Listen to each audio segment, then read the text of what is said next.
मेरे बच्चे रात को दूध मांगते तो मेरी वाइफ फीडर में चीनी पानी डालकर दे देती और वह चुपचाप पी लेते। मुझे यही लगता कि उसने दूध दिया है, जबकि मेरी अम्मा ने सारी चीज़ों में ताला लगाकर रखा होता।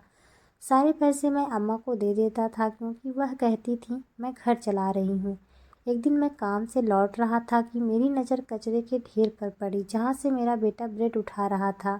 मुझे देखकर बोला, मम्मा को भूख लगी है। तो मेरा दिमाग घूम गया और उसे लेकर घर पहुंचा तो सामने मम्मा, भूख लगी है, फीडर दे दो ना।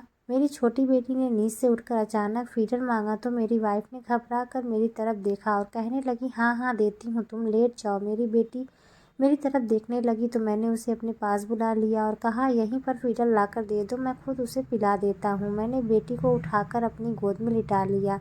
वह मेरे साथ मस्ती करने लगी। मेरी बेटी 3 साल की थी मगर बहुत होशियार थी, अपनी उम्र से कई गुना ज़्यादा समझदार थी। वह मेरे साथ खेलने लगी तो मेरी वाइफ भी बराबर में आकर लेट गई। फीडर उसने खिड़की के पास रख दिया था। खेलते खेलते उसने फीडर मांगा तो वह कहने लगी, चलो पहले जाकर अपनी जगह पर लेट जाओ, फिर फीडर पी लेना। रिसु मुँह बनाते हुए मेरी गोद से निकली और अपनी जगह पर जाकर लेट गई और फीडर पीने लगी। मैंने कहा, मुझे पकड़ा देती फीडर, मैं खुद पिला देता।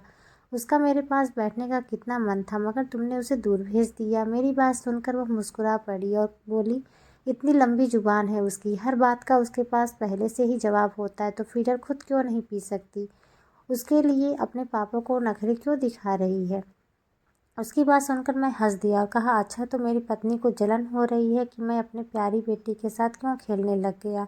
मेरी बात सुनकर वह भी हंसने लगी। अगले दिन मैं जल्दी काम पर चला गया मगर जाने से पहले अपनी सारी सैलरी अम्मा के हाथ में रख दी। अम्मा, यह लीजिए पैसे, घर के सारे खर्च की जिम्मेदारी आपकी है, आप देख लीजिएगा और विभा को जिस चीज़ की ज़रूरत हो वह भी मंगा दीजिएगा। विभा, तुम्हें जो भी चाहिए अम्मा को बता देना। मैंने अम्मा और अपनी वाइफ दोनों से कहा और काम के लिए निकल गया, मगर जाने से पहले मैंने विभा के चेहरे पर छाई हुई मायूसी ज़रूर देखी। विभा बड़ी धैर्य वाली औरत थी, हमेशा मुस्कुराती और खुश रहती थी। हर सुख दुख में उसने मेरा साथ दिया था, कभी किसी कठिनाई में मुझे अकेला नहीं छोड़ा था। घर के जितने काम होते वह मुझे हमेशा अच्छी सलाह देती थी। उसके चेहरे पर मैंने आज तक मायूसी नहीं देखी थी। अब इस समय उसके चेहरे पर छाई मायूसी मुझे बुरी तरह डिस्टर्ब कर रही थी। काम में दिल नहीं लग रहा था। जाने ऐसा क्या हो गया था कि अचानक उसकी सुंदर मुस्कान दुख में बदल गई थी। मैंने सोचा आज काम से जल्दी घर चला जाऊंगा और अपनी वाइफ का दिल बहलाऊंगा, उसे कहीं बाहर घुमाने ले जाऊंगा। काफ़ी समय हुआ था उसे बाहर नहीं लेकर गया था। शायद उसने यही सोच रखा हो कि मैं इस बार उसे बाहर ज़रूर लेकर जाऊंगा, मगर अम्मा को सारी सैलरी पकड़ाते देखकर वह समझ गई होगी कि मेरे पास अब पैसे नहीं हैं। मेरे पास कुछ पैसे थे जो बोनस में मिले थे। मैंने सोच रखा था इन पैसों से विभा को शॉपिंग कराऊंगा। जब मैं घर आया तो अम्मा घर पर नहीं थी, जबकि विभा घर के कामों में व्यस्त थी। उसने वॉशिंग मशीन लगा रखी थी और कपड़े धो रही थी। मुझे देखते ही उसके चेहरे पर खुशी और हैरत उभरी और वह कहने लगी, आप आज जल्दी आ गए, आज आपको जल्दी फुर्सत मिल गई। मैं मुस्कुरा दिया और कहा, हाँ जल्दी से अपने काम निपटा लो फिर तैयार हो जाओ। आज मैं तुम्हें शॉपिंग पर लेकर जाऊंगा और खाना भी हम बाहर ही खाएंगे, खाना बनाने की ज़रूरत नहीं है।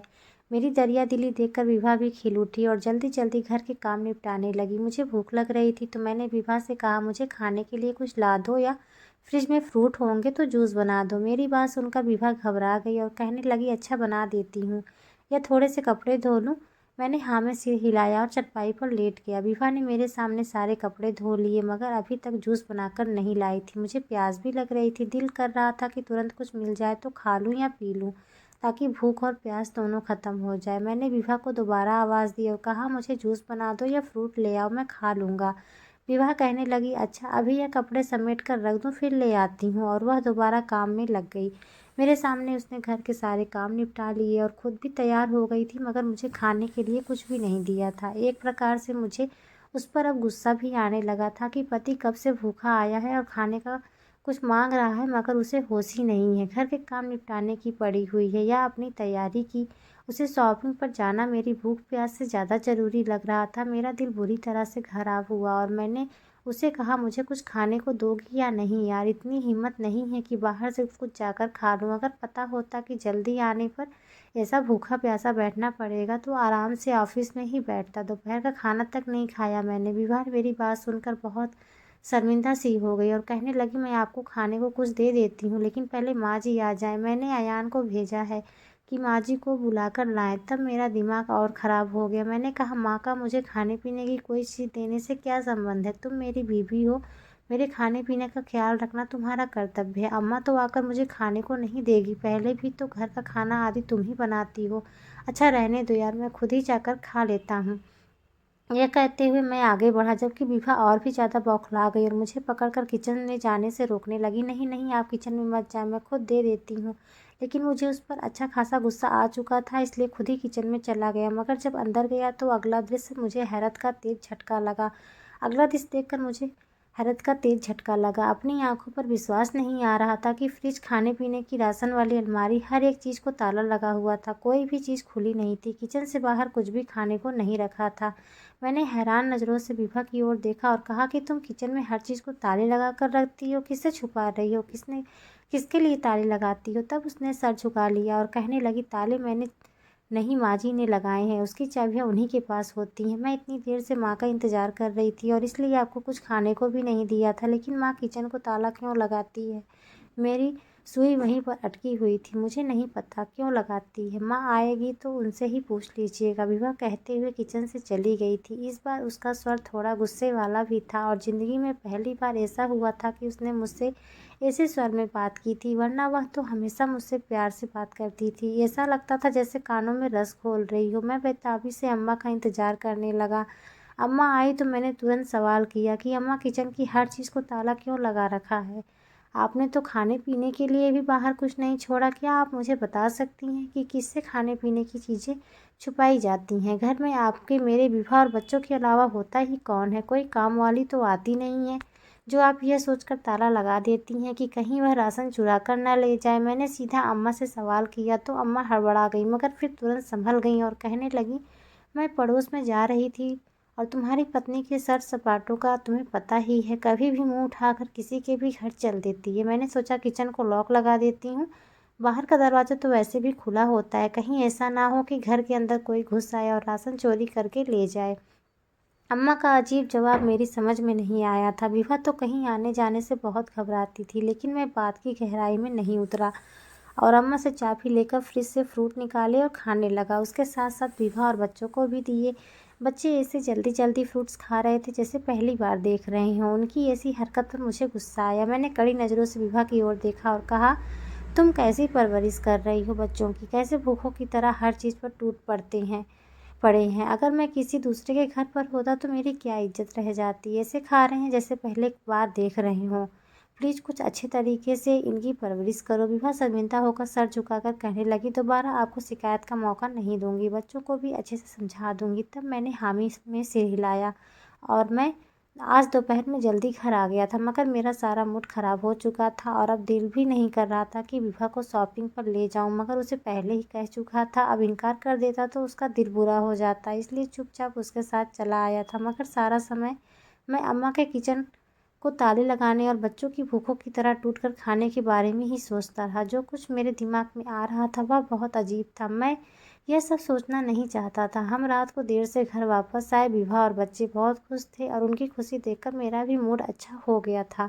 माँ घर पर हमारा इंतज़ार कर रही थी, वह हमारे साथ नहीं गई थी। मैंने बाहर से लाया हुआ खाना उनके आगे रखा तो उन्होंने आराम से खाया और कहने लगी, बहुत थक गए होगे, जाकर आराम कर लो और यह फालतू के खर्चे कम करो। महंगाई का दौर है, आज बच्चे छोटे हैं, कल को बड़े हो जाएंगे तो खर्चे संभालना मुश्किल हो जाएगा। इसे सोच समझ कर खर्च किया करो। अब तुम्हारी नई नई शादी तो है नहीं कि इस तरह से नखरे पत्नी के उठाते फिर रहे हो। विभा के सामने ही मुझे अच्छी खासी बातें सुना दी थी। मैं चुपचाप कमरे में आ गया। विभा पहले ही कमरे में आकर बच्चों को सुला रही थी। छोटी बेटी ने फीडर मांगा तो विभा किचन में चली गई ताकि फीडर धोकर दूध ला सके। बच्चा पीछे से जिद करने लगा और रोने लगा। मैं विभा को बुलाने के लिए किचन में आया तो देखा वह बर्तन धोकर साफ करके रख रही थी। मैं वहीं दरवाजे में खड़ा होकर उसे देखने लगा। उसका मुझ पर ध्यान नहीं गया था। उसने पानी से फीडर बनाया और उसका ढक्कन लगाकर जैसे ही पलटी, मुझे दरवाजे पर देखकर एक पल के लिए ठिठक गई। आप यहाँ क्या कर रहे हैं? कब आए और मुझे आवाज़ क्यों नहीं दी? वह एकदम बौखला गई थी। मैंने कहा, बस अभी आया था। रिसु रो रही थी, बार बार फीडर की जिद कर रही थी। वह कहने लगी, अच्छा आइए कमरे में चलिए। मैंने उससे ये बात छुपा ली थी कि मैंने उसे फीडर में पानी भरते हुए देख लिया था। मैं चुपचाप उसके पीछे चला आया। उसने रिसु को चरपाई पर लिटाया और उसके हाथ में फीडर दिया। रिसु ने फीडर पकड़कर मुंह में डाल लिया और आराम से पीने लगी। मैं हैरत से यह सब देख रहा था। फीडर में पानी था, मैं यह बात अच्छे तरीके से जानता था, और रिसु आराम से पी रही थी जैसे वह चीनी पानी की ही आदी हो। इसका मतलब कि विभा रोज रिसु को फीडर में चीनी पानी भरकर दिया करती थी। वह रोज पानी पीकर ही सोती थी। यह उसके लिए कोई नई बात नहीं थी। मुझे कुछ दिन पहले की घटना याद आई, जब रिसु मेरे पास सोने की जिद कर रही थी। विभा ने फीडर वहीं खिड़की में रख दिया था, मेरे पास लेकर नहीं आई थी। मेरा दिल और बुरा होने लगा कि वह बच्चों को पानी भरकर क्यों देती है फीडर में, उन्हें दूध क्यों नहीं देती। अगले दिन मैंने छुट्टी करने का इरादा किया। पूरा दिन मैं देखता रहा मगर दूध वाला आया ही नहीं। डिब्बे के दूध की चाय बनी और फिर रात को विभा ने वैसे ही पानी से फीडर बनाकर रिसु को दे दिया और वह भी चुपचाप पीकर सो गई थी। मैं इतना कमाता था, इतनी अच्छी सैलरी मेरी थी, मगर उसके बाद भी मेरे बच्चे दूध को तरसते थे, बल्कि पानी को ही दूध समझकर पी लिया करते थे। मुझे बहुत दुख हो रहा था। मैंने सोच लिया था कि जल्दी अम्मा से बात करूँगा और विभा को अलग से खर्च दिया करूँगा ताकि वह बच्चों के लिए दूध इत्यादि ले सके। शायद अम्मा ने ही दूध वाले को मना कर दिया होगा, क्योंकि वह कुछ समय पहले दूध में पानी मिलाने की शिकायत कर रही थी। मैं जानते हुए भी अम्मा के बारे में कुछ बुरा नहीं सोचना चाहता था, मगर नहीं जानता था कि मेरे सामने अम्मा की ऐसी सच्चाई आने वाली है जो मेरी आंखों से उनके प्यार की सारी पट्टियाँ हटाकर उनका ऐसा रूप दिखाएंगी जिसे देखने से पहले शायद मैं मर जाना पसंद करता। अब मैं अक्सर बहाने से ऑफिस से जल्दी आ जाया करता। वह मजबूरन फ्रिज का लॉक खोलती थी और फ्रूट्स देती थी।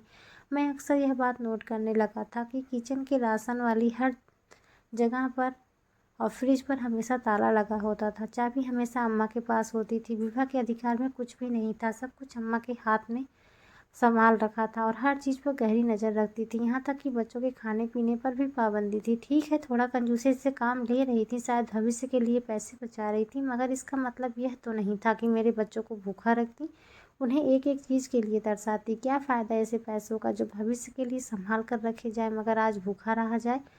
मैंने दिल ही दिल में सोचा, मगर अम्मा से कुछ कहने की हिम्मत फिर भी नहीं कर सका, क्योंकि मैं अपनी अम्मा के सामने ज़बान नहीं चलाना चाहता था, ना उनके सामने बुरा बनना चाहता था और ना यह सहन कर सकता था कि वह मुझसे नाराज़ हों।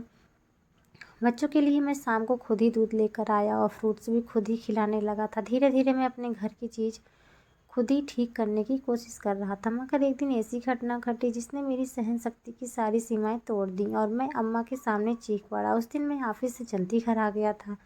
रास्ते में जो खाली प्लॉट पड़ता था वहाँ मेरी नज़र पड़ी तो मेरा दिल धक्क से रह गया।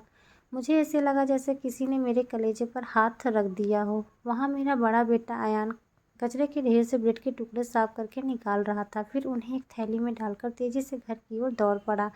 मैंने उसका हाथ पकड़ लिया और गुस्से से कहा, यह तुम क्या कर रहे हो? क्यों कचरा उठा रहे हो? इसमें से खाने पीने की चीज़ें क्यों निकाल रहे हो? घर में तुम्हें किस चीज़ की कमी है, मुझे बताओ। तभी अयान कहने लगा, मम्मा बीमार है और उन्हें भूख लगी है, इसलिए उनके लिए ब्रेड लेने आया हूँ। यह कहकर वह दोबारा घर की तरफ दौड़ पड़ा। ऐसा लग रहा था जैसे कोई इमरजेंसी हो। मैं भी उसके पीछे ही आ रहा था। मेरा दिल उस समय बहुत बुरी तरह से दुखा हुआ था। मैं घर आया तो एक भयावह दृश्य ने मेरा स्वागत किया था। विभा बुखार से तप रही थी और वह जमीन पर गिरी हुई थी। रिसु वहीं उसके पास बैठी हुई थी, जबकि अयान विभा के मुंह में पानी में भिगोकर ब्रेड के टुकड़े डाल रहा था, जिन्हें वह मुश्किल से खा रही थी। एकदम से उसे उल्टी आई तो सारा खाया हुआ ब्रेड उसके मुंह से निकल गया। अम्मा सामने कोने में चारपाई डाले यह सारा दृश्य देख रही थी, मगर ऐसे अनजान बनकर बैठी थी जैसे कुछ भी नजर ही नहीं आ रहा हो। मैं वहीं ऑफिस का बैग फेंक कर तुरंत विभा के पास पहुंचा। विभा, विभा, क्या हुआ है? तुम ठीक तो हो ना? विभा ने मेरी ओर देखा तो रोने लगी। बच्चे भी रोने लगे, कहने लगे, मम्मा बीमार थी, डॉक्टर ने रोटी खाने से मना किया था, तो हमने दादी से कहा कि बिस्किट या ब्रेड दे दें, मगर दादी ने साफ इनकार कर दिया और कहा कि तुम्हारी माँ ड्रामे करती है, इसलिए इसे रोटी खिलाओ। मैं यह ब्रेड ढूंढ कर लाया था, मगर माँ को उल्टी आ गई। माँ ने ब्रेड भी नहीं खाया। पापा मर तो नहीं जाएंगी? माँ मर तो नहीं जाएंगी? मेरे बेटे ने यह कहा तो मैंने उसे उठाकर अपने सीने से लगा लिया और गुस्से भरी कड़ी नज़रों से अम्मा की ओर देखा। मैं तुरंत विभा को अस्पताल ले गया, जहाँ डॉक्टर ने कहा कि सही खाना ना मिल पाने के कारण वह बहुत कमज़ोर हो रही हैं। अगर समय पर सही देखभाल ना की गई तो इनकी जान को खतरा है। मैं यह सब सुनकर सख्त में आ गया। मैं वह आदमी था जिसने अपने घर में कभी किसी चीज़ की कमी नहीं आने दी, मगर उसके बाद भी मेरी पत्नी और बच्चे एक एक चीज़ को तरसते थे और कमज़ोरी का शिकार थे। वापसी पर मैं फ्रूट्स और जूस लेकर आया, खाना पैक करवा कर लाया था। घर आकर अपने बच्चों को खिलाया और फिर अम्मा के पास चला गया ताकि उनसे पूछ सकूं कि उन्होंने ऐसा क्यों किया। मैंने विभा की हालत के बारे में अम्मा को बता दिया तो उन्होंने इस बात को ज़्यादा गंभीरता से नहीं लिया। कहने लगी, इस औरत को वैसे भी ड्रामे करने की आदत है। मैंने एक एक रुपया बचा कर रखा है, मैं देखभाल कर खर्च करती हूँ। तुम देखना, एक दिन तुम्हारे लिए भी कोई ना कोई चीज़ बनवा दूँगी। मैं गुस्से से कहने लगा, अम्मा आज के बाद मैं आपको सिर्फ आपका खर्चा दूंगा, घर का खर्च मैं खुद चलाऊंगा। विभा मुझे रास्ते में बता चुकी थी कि अम्मा उसे और बच्चों को खाने के लिए कुछ भी नहीं देती, एक एक चीज़ के लिए तरसाती हैं, हद से ज़्यादा कंजूसी करती हैं। उसके बाद मैं अपने घर का सारा खर्च खुद चलाने लगा और धीरे धीरे हमारी सारी परेशानियां दूर होती चली गई। मेरी पत्नी और बच्चे खुश रहने लगे, बच्चों की आदतें बदल गईं और अब अम्मा भी ठीक रहती थी, क्योंकि शायद उन्हें अपनी गलती का एहसास हो चुका था। तो दोस्तों, इस कहानी को लेकर आपकी क्या राय है कमेंट बॉक्स में ज़रूर बताइएगा। और अगर आपको आज की ये कहानी अच्छी लगी हो तो प्लीज़ इसे लाइक ज़रूर करें। और अगर आपने अभी तक हमारे चैनल को सब्सक्राइब नहीं किया है तो ज़रूर कर लीजिए। तो मिलते हैं ऐसी और एक और मोटिवेशनल कहानी के साथ। Thanks for watching, bye bye.